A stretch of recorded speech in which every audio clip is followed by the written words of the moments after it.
Oke, halo semua. Halo guys, kami dari kelompok 7 membuat suatu podcast yaitu mengedukasikan suatu korupsi yang berada di Indonesia. Di sini aku menjadi moderator pada kali ini diskusi ini, dan ada 7 pembicara kita. Yang pertama itu ada Kak Doni Wirasanjaya, yang kedua Kak Ayu Ratna, yang ketiga ada Kak Aprilia, yang keempat ada Kak Fia, yang kelima ada Kak Andiko, yang keenam ada Christopher, yang ketujuh ada Kak Naomi.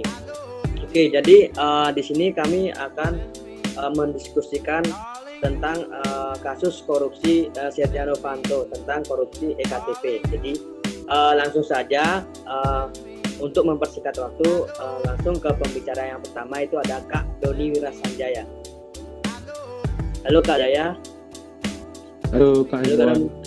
Halo. Gimana kabar ini? Baik Kak.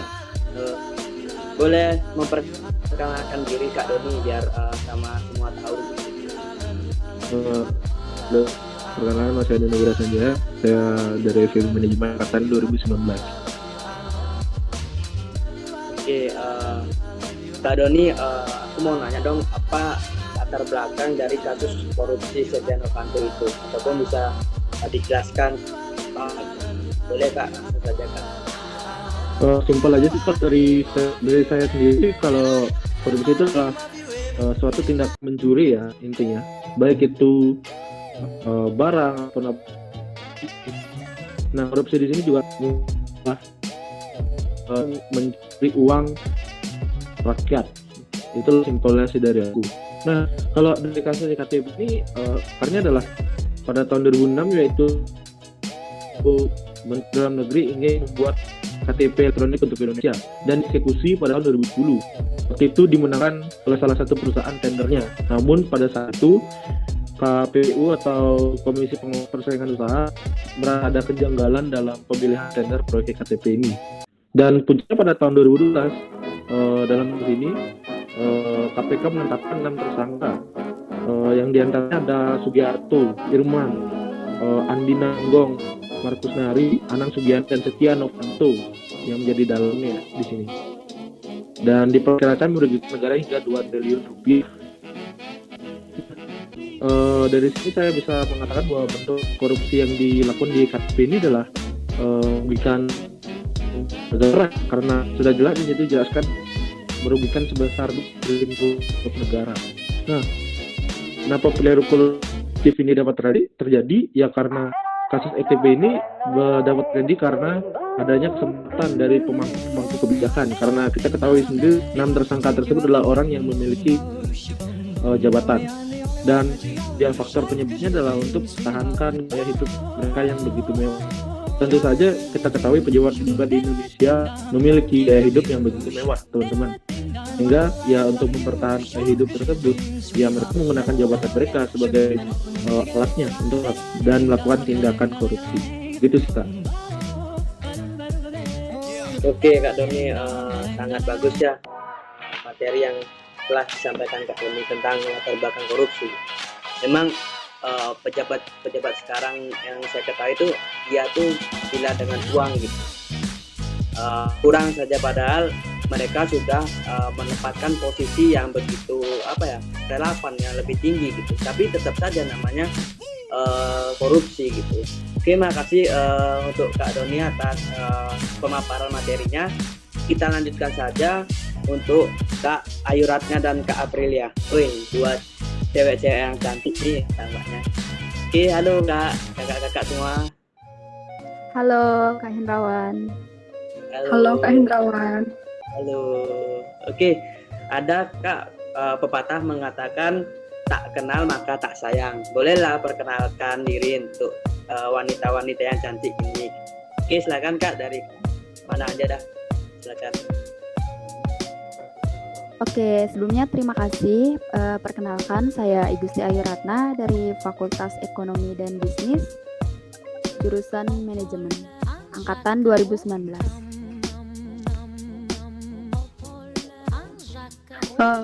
Kenalin, nama saya Niputu Aprilia Putri, FEB Manajemen Angkatan 2019.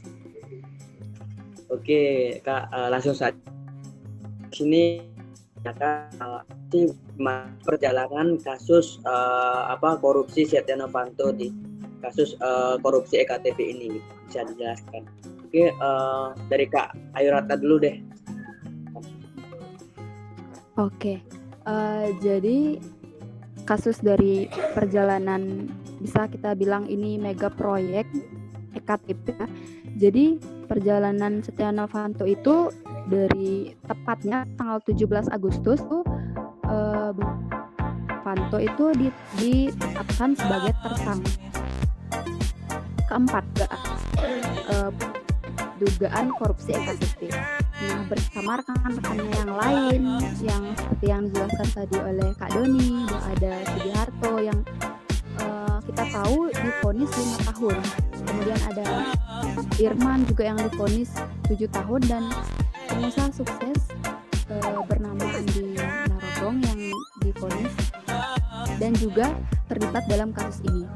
Kemudian dalam persidangan 3 terdakwa lain dan jaksa juga menyebutkan bahwa Bapak Setia Novanto menerima sebesar 570 miliar. Kemudian karena tidak terima dengan tuduhan itu, beliau melayangkan gugatan ke pengadilan ke Mahkamah Konstitusi, yaitu tepat di 4 September mendaftarkan gugatan pra-peradilan. Kemudian tanggal 29 September gugatan pra-peradilan dikabulkan dan status tersangka Bapak Setia Novanto itu menjadi tidak sah. Kemudian ada banyak sekali lagi perjalanan kasusnya, mungkin akan dilanjutkan oleh Kak Aprilia. Silakan Kak.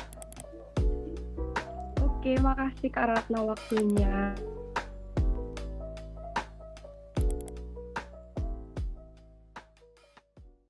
Kak, 2017, bukan 17 Agustus ya. Nah, selanjutnya tuh kan tadi sampai tanggal 29 September ya Kak Ratna ngejelasin ya. Selanjutnya itu Bapak Setia Novanto, iya ya, tanggal 31 Oktober Bapak Setia Novanto ditetapkan sebagai tersangka. Nah, selanjutnya tuh ada drama kejar-kejaran nih Kak Hendrawan dan kakak semua tahu ya. Bapak Setia Novanto tuh melakukan drama sempat terjadi. Nah, tepatnya itu tanggal 15 November 2017. KPK sempat mendatangi kediaman Bapak Setia Novanto. Tepatnya itu di Jalan Wijaya, Kebayoran Baru, Jakarta Selatan. Tapi ia nggak ada di rumahnya. Terus kerabatnya ditanyain sama KPK, di mana Bapak Setia Novanto? Itu ya bahasa kasarnya. Tapi kerabatnya juga nggak tahu semuanya. Nah, akhirnya keberadaan Bapak Setia Novanto itu diketahui setelah ia itu melakukan perjalanan menuju ke studio Metro TV dan mengalami kecelakaan. Mobilnya itu nabrak tiang listrik, seperti itu Kak. Tepatnya kejadian itu pada tanggal 16 November 2017. Nah, Novanto sempat setelah mengalami kecelakaan itu, Bapak Setia Novanto dirawat di Rumah Sakit Medika Permata Hijau sebelum akhirnya dipindahkan ke RSCM. KPK resmi menahannya pada tanggal 17 November 2017 di Rutan Negara Kelas 1 Jakarta Timur Cabang KPK. Upaya pra-peradilan sempat ditempuh Bapak Setia Novanto. Namun gugur karena kasus EKTP sudah disidangkan di Pengadilan Tipikor. Kasus EKTP pula yang menghentikan sepak terjangnya Bapak Setia Novanto dan ia melakukan pengunduran diri dan dikabulkan oleh DPR. Seperti itu Kak. Akhirnya Bapak Setia Novanto ditahan sampai sekarang. Gitu Kak Hendrawan. Oh, gitu ya. Oke, terima kasih untuk Ya. Kak Ratna sama Kak Aprilia. Ya sangat seru ya dengar ceritanya dari kasus ini, kayak drama kayak gitu. Oke. Iya betul Kak. Lanjut saja dari materi kita yang satu ini, yaitu Kak Via. Halo Kak Via. Halo. Oke, Kak Via, gimana kabar Kak Via? Baik Kak Hendrawan, gimana kabarnya? Bisa on cam Kak Via biar kelihatan lah. Maaf ya sebelumnya aku belum bisa on cam soalnya ada kendala. Oh iya ya. Ya, sayangnya padahal Kak Pia nih kelihatan cantik, masa nggak on cam gitu. Oke, langsung saja ya. Kak Pia, di sini aku mau menanyakan vonis hukuman dari Setia Novanto ini dari kasus iktp korupsi. Oke, langsung aja ya. Di sini aku mau ngasih tahu, ngejelasin soal vonis hukuman untuk Setia Novanto. Di sini ada vonis dari hakim dan tuntutan jaksa. Jadi yang pertama itu vonis hakim, yaitu Setia Novanto divonis 15 tahun penjara, lalu dikenakan denda sebesar 500 juta rupiah, subsidi 3 bulan kurungan, dan juga membayar uang pengganti sebesar 7,3 juta US dollar dikurangi 5 miliar rupiah yang sudah dikembalikan ke KPK, dan juga mencabut hak politik selama 5 tahun setelah selesai menjalani masa pidana. Lalu ada tuntutan jaksa, di mana ada Setia Novanto dikenakan 16 tahun penjara dan juga didenda sebesar 1 miliar rupiah subsidi 6 bulan kurungan, lalu membayar ganti rugi sebesar 7,3 juta US dollar, dan juga mencabut hak politik selama 5 tahun setelah selesai menjalani masa pidana. Oke, baik Kak Pia, terima kasih untuk penjelasannya. Ini sangat sangat bagus sekali hukuman atau vonis yang diberikan. Tapi kalau namanya dengan urusan korupsi negara ya nggak ada baiknya, nggak ada enaknya gitu. Namanya korupsi ya korupsi gitu, nggak ada ampunan gitu. Oke, Ya, benar.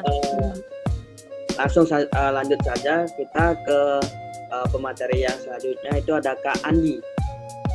Halo Kak Andi. Halo Kak Indrawan. Kak Andi no, ganteng sekali ya Kak Andi nih ya. Oke, Kak Andi, boleh memperkenalkan diri lah terlebih dahulu.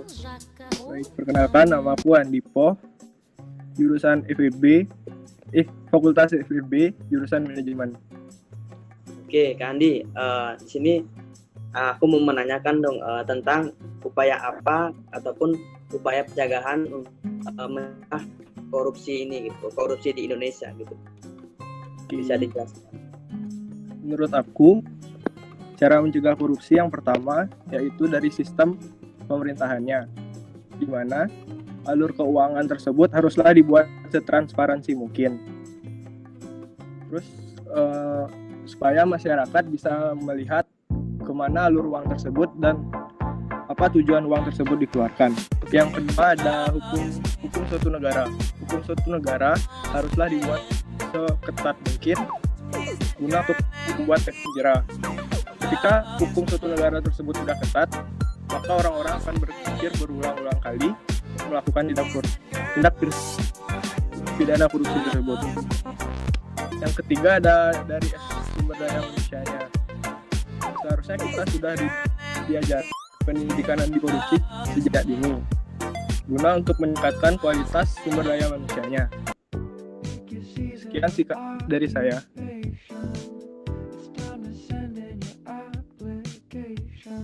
Halo Kak Indrawan. Oke, baik.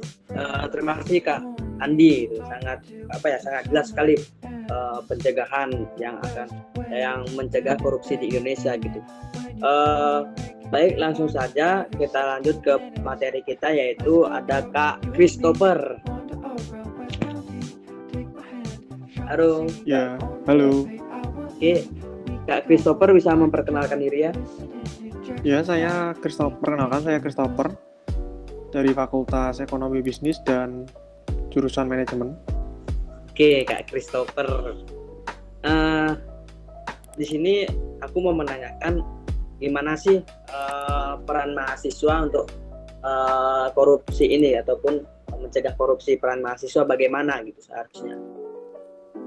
Ya, menurut saya peran mahasiswa untuk mencegah korupsi dengan mengadakan seminar tentang korupsi dan mengundang tokoh publik seperti yang bisa mengedukasi masyarakat, seperti contohnya mungkin Novel Baswedan ya, yang seperti kita kenal. Beliau merupakan senior pada Komisi Pemberantasan Korupsi atau biasa disebut dengan KPK, yang bahkan dan ditakuti oleh para koruptor. seperti kasus yang korupsi yang kita bahas saat ini, yaitu kasus korupsi EKTP oleh mantan Ketua DPR Setia Novanto. Itu yang menangkapnya itu juga Novel Baswedan. Jadi tujuan dari seminar ini dibuat untuk mengedukasi masyarakat tentang korupsi agar masyarakat lebih teredukasi tentang korupsi dan bisa mencegah korupsi terjadi. Lalu bisa juga mahasiswa mengadakan sesi diskusi tentang korupsi agar bisa bertukar pikiran satu dengan yang lainnya, dengan contoh seperti mengadakan podcast seperti yang kita lakukan sekarang ini. Lalu bisa diupload ke media sosial seperti YouTube, Instagram, dan media sosial lainnya. Mungkin segitu saja dari saya. Oke, baik, terima kasih Kak Christopher. Ya, yang aku tangkap dari Kak Christopher ini gimana seorang mahasiswa itu mengedukasikan tentang pendidikan anti korupsi gitu, dan juga memberikan suatu dampak, yaitu dengan membuat suatu seminar gitu ya, biar tahulah ke masyarakat tentang edukasi pendidikan korupsi gitu. Oke, langsung saja kita lanjut ke materi kita yang terakhir, yaitu Kak Naomi. Halo Kak Naomi. Halo. Halo Kak. Boleh memperkenalkan diri Kak? Oke, perkenalkan aku Naomi dari Fakultas Ekonomi dan Bisnis jurusan Manajemen. Oke Kak Naomi, boleh dong memberikan suatu kampanye korupsi biar gimana masyarakat sekitar ataupun orang-orang korupsi itu bisa sadar gitu, bisa lah sedikit ataupun. Oke, jadi langsung aja. Untuk seluruh pejabat yang ada di Indonesia, lakukanlah tugas dan kewajibanmu dengan baik. Banyak kasus korupsi di Indonesia mungkin masih belum terungkap. Maka dari itu, berantas korupsi di Indonesia agar rakyatmu tidak sengsara dan negara tidak merugi. Ayo pemerintah, bebaskan negaramu Indonesia dari para koruptor, beri hukuman yang pantas bagi para koruptor, berantas korupsi dan selamatkan bangsa Indonesia. Oke, bagus Kak. Makasih Kak Naomi, kampanyenya biar mengedukasikan biar masyarakat tidak ada korupsi gitu. Oke, teman-teman yang melihat, yang menonton ini, di sini kami juga mempunyai jargon yang mengedukasikan tentang korupsi. Kalau nanti aku bilang mahasiswa Indonesia, nanti kalian jawab tolak korupsi gitu ya. Bisa mengerti kan ya? Oke, langsung saja biar tidak terbelit-belit, langsung aku sampaikan. Mahasiswa Indonesia tolak korupsi. Oke, sekian dari kami. Semoga jadi di podcast ini bisa bermanfaat, bisa mengedukasikan tentang korupsi dan juga meminimalisir korupsi yang ada di Indonesia. Oke, semoga nggak ada korupsi lagi. Oke, terima kasih semua. Terima kasih, dadah.